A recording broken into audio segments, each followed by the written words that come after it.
Mes amis, bonjour et bienvenue à ce nouvel épisode de 7 jours sur Terre. C'est le cas de le dire, pour les amateurs de géopolitique et de jeux de coulisses entre les grandes puissances, la crise actuelle autour de la question ukrainienne constitue un tournant historique absolument fascinant.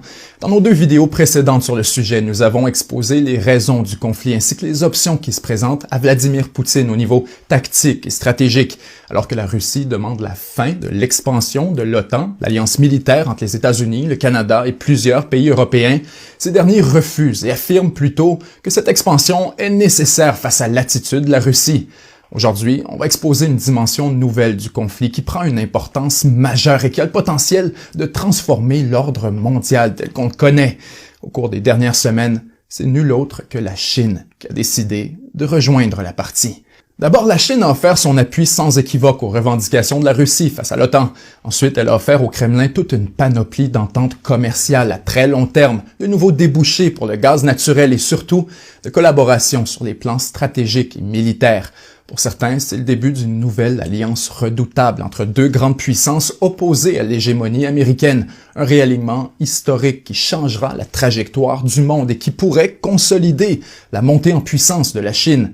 Pour d'autres, on assiste plutôt à un bluff, à une pièce de théâtre orchestrée par Poutine et Xi Jinping afin de projeter une image de solidarité face à l'Occident. Donc qu'est-ce qui se passe exactement? Est-ce qu'il y a vraiment une alliance entre la Russie et la Chine? Et si c'est le cas, qu'est-ce que ça change dans l'équilibre de la force?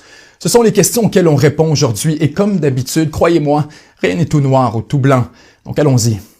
D'abord, ce qu'il faut savoir, c'est que la Russie et la Chine entretiennent depuis des décennies une relation ambiguë, souvent marquée par la prudence et la suspicion. Après l'effondrement de l'URSS au début des années 90, la Russie a réellement et sincèrement tenté de s'intégrer à l'Occident. À son arrivée au pouvoir, Poutine a même suggéré que la Russie serait prête à collaborer ou carrément se joindre à l'alliance de l'OTAN. Quelques minutes après les attaques du 11 septembre, Poutine a été le premier chef d'État à téléphoner à la Maison-Blanche afin d'offrir son appui au président Bush. À cette époque, Poutine trouvait impensable que la Russie soit laissée à elle-même. Lors d'une entrevue avec le journaliste David Frost, il ne laisse aucun doute sur ses intentions. « La Russie fait partie de la culture européenne, dit-il. Et je ne peux pas imaginer mon propre pays en isolation face à l'Europe et ce qu'on appelle souvent le monde civilisé. » Poutine est alors très clair, le destin de la Russie est de s'aligner avec l'Occident. Or, dans les années qui suivent, disons que les choses se compliquent en Europe. D'abord, l'OTAN continue son expansion vers l'Est et intègre au sein de l'Alliance des pays aux frontières de la Russie, tels que la Lettonie, la Lituanie et l'Estonie. Poutine s'y oppose vivement et dénonce ce qu'il qualifie d'attitude cavalière et irresponsable des États-Unis. Il rappelle la promesse brisée qui a été faite au Kremlin lors de la réunification de l'Allemagne, comme quoi l'alliance n'avancerait plus d'un seul pouce à l'Est. La tension monte et au sommet de Bucarest en 2008, Poutine lance un ultime avertissement. Il déclare que l'Ukraine, la Biélorussie et la Géorgie constituent des lignes rouges que l'Occident ne doit jamais franchir, sans quoi la Russie serait forcée de prendre des mesures militaires afin de garantir sa sécurité. Bien sûr, cet avertissement a été ignoré. L'Ukraine et la Géorgie se sont vues offrir des places au sein de l'OTAN et la Russie s'est retrouvée au pied du mur. C'est là que les choses se sont mises à dégénérer. Après l'invasion de la Géorgie en 2008 et l'annexion de la Crimée en 2014, les tensions entre la Russie et l'Occident ont atteint leur paroxysme, culminant avec la situation qu'on observe aujourd'hui en Ukraine.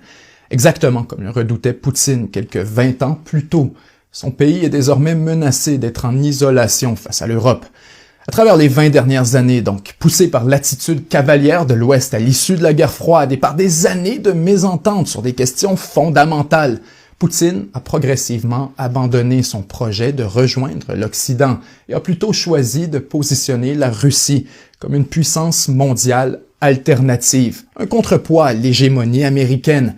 Conséquemment, la Russie a augmenté son appui aux pays défiant la domination de Washington, tels que Cuba, le Venezuela, la Corée du Nord, l'Iran et bien sûr, la Chine. Il faut se rappeler qu'au début des années 2000, la Chine n'était sur le radar d'à peu près personne sur le plan géopolitique. On la voyait comme un marché émergent, mais pas comme une puissance mondiale en devenir. Le Parti communiste chinois répétait avoir des ambitions modestes afin d'éviter d'être perçu comme une menace.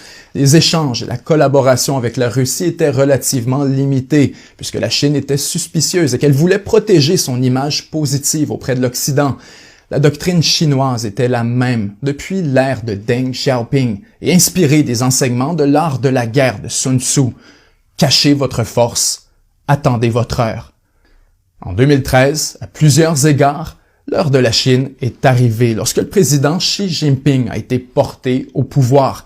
Appartenant à une toute autre école de pensée appelée la diplomatie du loup guerrier, Xi Jinping transforme drastiquement l'approche de la Chine en matière de relations étrangères et ne gêne plus pour avancer ses pions sur la scène internationale.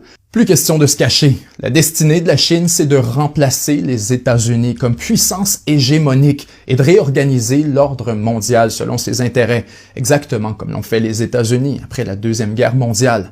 Selon Xi Jinping, le tour de la Chine est arrivé. Or, ça ne plaît pas à tout le monde, particulièrement en Occident, où les pratiques commerciales, militaires et diplomatiques du Parti communiste ont causé un mouvement de résistance grandissant face à l'influence chinoise. La Chine a été rabrouée, punie, sanctionnée, s'est retrouvée en confrontation ouverte avec de nombreux pays, notamment les États-Unis, le Royaume-Uni et l'Australie. Pour la Chine, autant que pour la Russie, il est de plus en plus difficile de fonctionner dans un système dominé par un adversaire. Et c'est un peu à travers tout ça que la relation entre Beijing et Moscou s'est mise à progresser, lorsque les deux ont réalisé qu'ils avaient un intérêt commun à briser la mainmise américaine sur le système international. En 2014, quand la Russie a pris la Crimée et que le Kremlin était sous le coup de sévères sanctions internationales, c'est la Chine qui est intervenue afin d'offrir une bouée de sauvetage à l'économie russe sous la forme d'une entente de 400 milliards de dollars pour l'achat de gaz naturel russe sur un horizon de 30 ans. Les deux pays avaient auparavant eu de la difficulté à s'entendre sur le prix, mais avec les sanctions contre la Russie, Poutine n'a pas eu le choix d'offrir une aubaine à la Chine.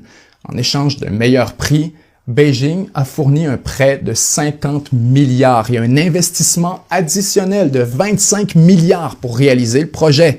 Cette entente a mené à la construction d'un énorme pipeline, le Power of Siberia, qui fut activé en 2019. Quand on ajoute à ça le prépaiement par la Chine de quelques 60 milliards de dollars, on comprend à quel point cette entente a été vitale afin de remplir en urgence les coffres du Kremlin, exactement au moment où l'économie russe en avait le plus besoin. Et cette fameuse bouée de sauvetage, Poutine ne l'a jamais oubliée. Dans les années qui ont suivi, on assistait à une coopération grandissante entre les deux pays, autant au niveau commercial, diplomatique que militaire. Les deux se sont mis à voter presque systématiquement ensemble au Conseil de sécurité de l'ONU. Les ventes d'armes et les transferts de technologies se sont multipliés. Même chose pour les ententes commerciales et les entraînements militaires. Non seulement la Russie accepte désormais de vendre ses armes les plus avancées à la Chine, telles que le Su-35 ou même le S-400, mais elle l'assiste aussi dans le développement de son propre système de défense antimissile. Le réalignement de la Russie est immanquable. En 2013, la Chine représentait environ 10,5% du commerce extérieur de la Russie. En 2021, ce nombre friserait les 20%, soit pratiquement le double en moins de 10 ans. Pour tenir tête à l'Occident, la Russie a besoin de la Chine, de son influence et de son énorme pouvoir d'achat. Aujourd'hui, alors que les tensions autour de l'Ukraine sont à leur comble, il est évident pour tout le monde qu'à l'issue de la crise, les pays européens vont tout mettre en œuvre pour tenter de réduire leur dépendance au gaz naturel de la Russie. Et ça, c'est un énorme problème, puisque la Russie est lourdement dépendante de ses revenus d'énergie. Si l'Europe ne veut plus acheter son gaz naturel, la Russie n'a pas le choix. Elle doit trouver de nouveaux clients pour acheter ses énormes réserves. L'inconvénient, c'est que plusieurs pays sont maintenant suspicieux de l'influence du Kremlin, donc les débouchés sont assez limités, du moins à court et à moyen terme. La Russie a besoin d'une solution. Et encore une fois, il y a quelques jours, c'est la Chine qui lui a tendu la main. Le 4 février dernier, au beau milieu des tensions avec l'Occident, Vladimir Poutine s'est rendu à Beijing pour rencontrer personnellement le président Xi Jinping qui l'attendait avec un cadeau très spécial, une nouvelle entente de 30 ans pour l'approvisionnement de la Chine avec du gaz naturel de la Russie. Alors que la Russie exporte actuellement 16,5 milliards de mètres cubes de gaz vers la Chine, l'entente prévoit une augmentation de 10 milliards de mètres cubes pour finalement atteindre plus de 48 milliards de mètres cubes en 2025. C'est énorme. Pas assez pour remplacer entièrement les achats de l'Europe, mais assez pour protéger une partie des revenus du Kremlin. Le gaz sera acheminé à partir de l'île Sakhaline sur la côte pacifique de la Russie, directement vers la Chine à travers les réseaux de gazoducs existants. Le problème, c'est que la Russie ne pourra pas simplement rediriger le gaz naturel actuellement destiné à l'Europe, puisque le réseau de l'Est, celui qui fournit la Chine, n'est pas connecté avec celui de l'Ouest, qui fournit l'Europe. Pour régler ce problème, la Russie promet un investissement titanesque de 55 milliards de dollars afin de construire un tout nouveau gazoduc, le gigantesque Power of Siberia 2, avec une capacité annuelle de 50 milliards de mètres cubes. Le gazoduc franchit la Mongolie pour connecter avec la Chine et plusieurs pays asiatiques. C'est un développement majeur puisque ça signifie que la Chine et l'Europe seront bientôt en compétition pour les mêmes réserves de gaz naturel dans la région de Yamal, au nord de la Russie. En plus du gaz naturel, la Chine s'engage aussi à l'achat de 300 000 barils de pétrole par jour de la Russie pour 10 ans et une valeur de 80 milliards de dollars. C'est une entente multidimensionnelle avec des provisions pour l'agriculture, le commerce, les échanges militaires et diplomatiques, ainsi que la collaboration dans l'espace et l'Arctique. La Chine et la Russie s'engagent à faire passer leurs échanges de 140 milliards en 2021 à 200 milliards en 2024. Or, le clou du spectacle, et ce qui agace particulièrement les États-Unis, c'est que l'entente a été conclue en euros plutôt qu'en dollars. Une attaque directe et frontale contre le système américain de pétrodollars. Depuis 2019, la Chine et la Russie tentent ouvertement de renverser la domination du dollar américain dans les échanges internationaux et ont signé à cet effet un accord de dédollarisation de leurs échanges. Aujourd'hui, 3/4 du commerce entre les deux pays se règle en euros et pour la première fois en 2021, la Russie a effectué moins de 50% de ses échanges internationaux en dollars américains. Dans la foulée de l'entente, la Chine va encore plus loin et appuie la Russie dans ses revendications face à l'OTAN. En échange, la Russie fait pareil et prend position contre l'indépendance de Taïwan et contre l'alliance de l'AUKUS. Pour plusieurs, c'est le début d'une nouvelle ère, possiblement même le début d'une alliance formelle que les puissances occidentales ont toujours redoutée. Récemment questionné à ce propos, Poutine ne s'en cache plus. Après des années d'hésitation réciproque, une alliance militaire avec la Chine est désormais sur la table. Il est possible de tout imaginer, dit Poutine. Nous avons toujours cru que nos relations avaient atteint un tel niveau de coopération et de confiance que ce n'était pas nécessaire. Poutine ajoute, il y a aussi des enjeux très sensibles. Je n'en parlerai pas publiquement maintenant, mais nos amis chinois en sont au courant. Sans doute la coopération entre la Russie et la Chine améliore le potentiel de défense de l'armée chinoise, ce qui est dans les intérêts de la Russie autant que de la Chine. Le temps nous dira comment ça progresse à partir d'ici. Pour le moment, nous n'avons pas cet objectif, mais nous ne l'exclurons pas non plus. On verra. La deuxième partie de la déclaration en dit très long. Selon Poutine, la Russie pourrait absolument un jour être alliée avec la Chine, mais c'est loin d'être aussi simple que ça en a l'air. Car autant les deux pays partagent un certain nombre d'intérêts communs, tels que l'effondrement de l'ordre mondial dominé par les États-Unis, il y a aussi toute une panoplie d'endroits où les intérêts de Moscou et de Beijing sont tout simplement incompatibles, sinon carrément en opposition les uns avec les autres. D'abord, soyons clairs, la Chine veut à tout prix éviter une dépendance énergétique face à la Russie et malgré les plans d'approvisionnement signés récemment, l'objectif à long terme du Parti communiste demeure d'augmenter sa propre production et de réduire au minimum les importations d'énergie. C'est loin d'être une bonne nouvelle pour la Russie. Ensuite, la Chine et la Russie sont tous les deux très présents en Afrique pour des raisons différentes et parfois difficiles à réconcilier. À la mesure que la Chine étend son influence sur l'Afrique, ça risque de poser des problèmes pour Beijing. En fait, la Russie vend des armes un peu partout dans le monde, y compris à des ennemis potentiels de la Chine, tels que l'Inde ou le Vietnam. Et disons que c'est très loin de plaire à la Chine. La Chine, de son côté, prend de plus en plus de place en Asie centrale, au Turkménistan, Ouzbékistan, Tadjikistan et Kirghizistan. Puisque ces pays font historiquement partie de la sphère d'influence de la Russie, le Kremlin est très prudent face à l'avancée de la Chine dans la région. Quand on ajoute à ça les accusations russes de vol de technologies industrielles et militaires menant jusqu'à un refus de Moscou de vendre sa technologie nucléaire à la Chine, ou encore les nombreuses cyberattaques dénoncées de chaque côté, disons qu'on réalise que la relation est loin d'être parfaite. Dans les médias russes et au sein de la société civile, il existe une crainte bien réelle de voir les vastes étendues sous-peuplées de l'Est du pays être colonisées par la Chine, autant au niveau économique que démographique. Disons que c'est compréhensible, puisque la Chine n'a pas vraiment besoin de la Russie. Il est très clair pour tout le monde, des deux côtés, que c'est la Russie le partenaire junior dans cette entente. Le PIB de la Russie est inférieur à celui du Canada, malgré une population presque 4 fois plus nombreuse. Face à la Chine, le ratio de population est de 10 pour 1.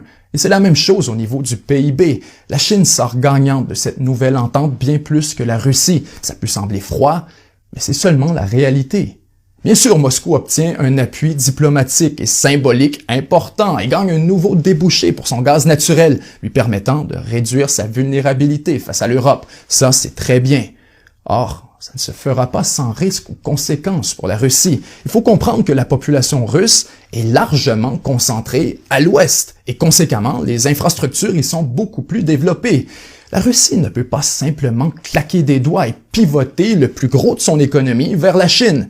Il faudra des années, des investissements énormes, des nouvelles routes, des chemins de fer, des distances additionnelles et tout ça risque d'introduire énormément de friction dans l'économie russe. La Chine, de son côté, est morte de rire face à la situation. D'abord, elle obtient du gaz naturel à rabais pour les 30 prochaines années, ce qui lui permet non seulement d'éliminer les importations de gaz naturel liquéfié en provenance des États-Unis, mais aussi le charbon en provenance de l'Australie, deux pays avec qui la Chine est en dispute commerciale. En appuyant la Russie, la Chine divise l'OTAN, réduit la portée et la crédibilité des sanctions internationales. Elle permet au Kremlin de tenir tête à l'Occident et de dévier l'attention des actions de la Chine. Beijing obtient un appui de taille sur la question de Taïwan tout en solidifiant son influence sur la Russie à travers la relation commerciale et stratégique grandissante. Mais encore mieux, les tensions en Europe menacent de retarder ou de compromettre le pivot des États-Unis vers le Pacifique, ce qui serait un véritable cadeau pour les intérêts chinois. Décidément, la Chine gagne beaucoup. Or, elle court aussi un risque considérable, puisque l'Europe représente pour la Chine un marché commercial absolument essentiel, beaucoup plus que la Russie. En fait, les échanges commerciaux avec le Royaume-Uni et l'Union européenne, combinés ensemble, sont 10 fois plus importants que ceux avec la Russie. Avec les nuages qui s'amoncellent sur l'économie chinoise depuis 2 ans et le ralentissement drastique de la croissance due à la crise dans le secteur immobilier, la Chine ne peut tout simplement pas se permettre de nuire à sa relation avec l'Europe simplement pour aider la Russie. Et ça, c'est essentiel de comprendre, puisque c'est là que réside la limite ultime de l'appui de la Chine à la Russie. S'il fallait que les compagnies chinoises soient visées par des sanctions ou que la Chine soit identifiée comme une menace à la sécurité européenne en raison d'un appui trop flagrant à la Russie, alors Beijing n'aurait pas le choix de reculer. Tout est un jeu d'équilibre. Pour que la Chine avance ses intérêts, il faut que la Russie soit économiquement faible et vulnérable, donc idéalement hostile à l'Ouest pour être poussée dans les bras de la Chine. Toutefois, elle ne doit pas non plus aller trop loin, puisqu'une Russie forte et confiante serait une menace à ses intérêts ainsi qu'à ses ambitions mondiales. Un conflit en Europe risquerait de nuire à ses intérêts commerciaux et de déclencher une escalade dans les prix d'énergie. À un moment où Xi Jinping tente de se faire nommer un 3e mandat présidentiel en Chine, aucun doute que c'est un scénario qu'il tient à éviter à tout prix. Pour résumer, la Chine et la Russie ont effectivement quelques intérêts convergents, mais aussi plusieurs intérêts divergents. La Russie cherche à protéger ses revenus de gaz naturel et à sécuriser une alternative face aux sanctions occidentales. La Chine, elle, est opportuniste et ne refuse jamais une occasion de nuire à l'Ouest pour avancer ses propres intérêts. Cela étant dit, il ne faut pas s'attendre à ce que la situation actuelle dure pour toujours, puisque les intérêts fondamentaux de la Russie sont tout simplement incompatibles avec la vision du monde que défend la Chine. Alors que la Russie souhaite un retour à un monde multipolaire où les grandes puissances se divisent le monde selon des sphères d'influence, la Chine, elle, veut rien de moins que prendre la place des États-Unis comme puissance mondiale hégémonique. Dans un tel scénario, il n'y a de la place au sommet que pour un seul patron, la Chine. Ça, Poutine le sait très bien. Les États n'ont pas d'amis, ils n'ont que des intérêts, et un jour, les intérêts de Moscou et de Beijing seront en contradiction.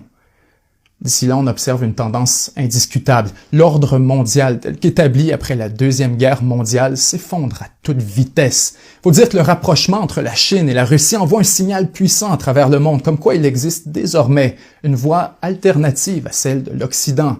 Faut pas négliger la portée de ce signal, particulièrement pour les pays d'Afrique et d'Amérique latine qui cherchent toujours à s'affranchir de l'influence occidentale. Pour le moment, c'est impossible de dire si on se dirige vers un monde multipolaire ou vers une nouvelle puissance hégémonique. Mais déjà une chose semble certaine, et c'est que l'époque de la domination américaine sans équivoque est maintenant terminée.